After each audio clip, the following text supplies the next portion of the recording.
closing the Straits of Hormuz probably wouldn't create a lot of problems for Iran. It would simply exacerbate some of the existing ones they have. What it does do, however, is create problems for the globe.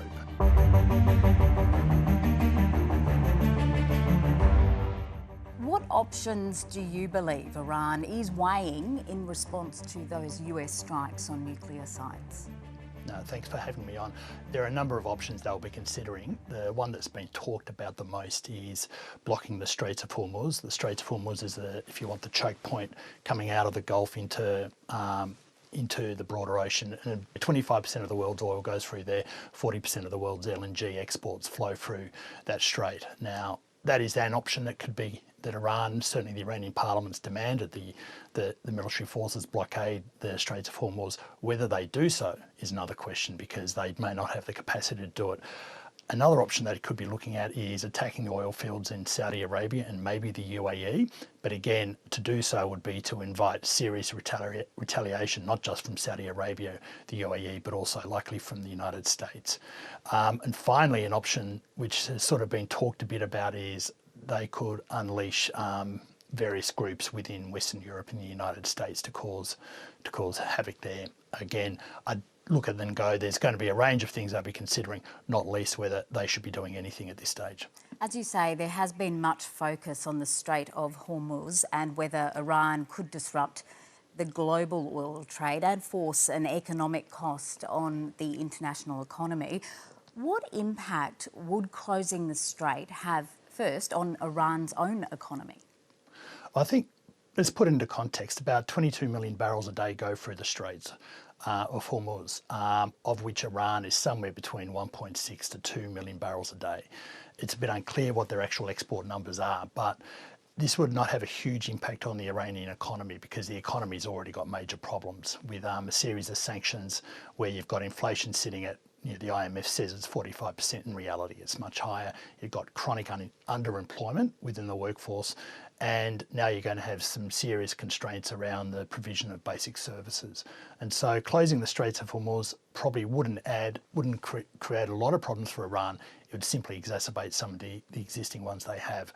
What it does do, however, is create problems for the globe, because the amount of energy that flows through the Straits, as said, it's 25% of the world's oil, but also 40% of LNG.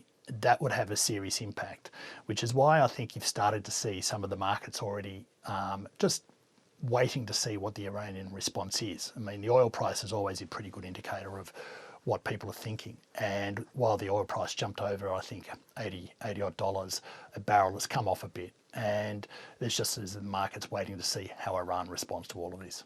Do you think such disruption in the strait would be long-lasting, or are there alternatives to ship or pipe oil from the region?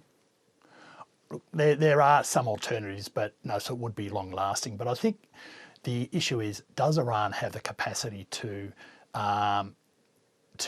blockade the strait?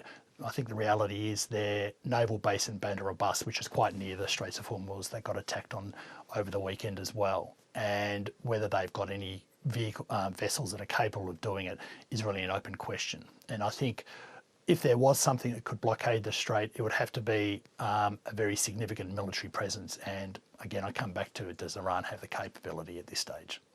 Do you think Iran might indeed find the willingness to pursue that course of action if it felt that it had no other choice, if it felt that Israel was continuing its attacks in the interests of regime change, for instance?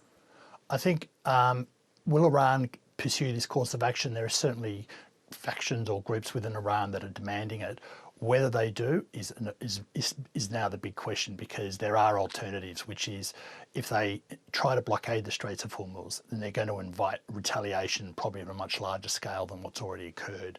And it won't just be from Israel, it will be from the United States and also some of the neighbouring countries in the Gulf, not least Saudi Arabia and the UAE. And so I'd be looking at, they'd be weighing, Iran will be considering all options, and the pressure, while there is political pressure on them to act, at some point reality does set in, which is if they do go down this path, they're just asking for even more trouble. What is your view on whether Iran will give up its ambition to continue developing its nuclear program, including the possibility of nuclear weapons?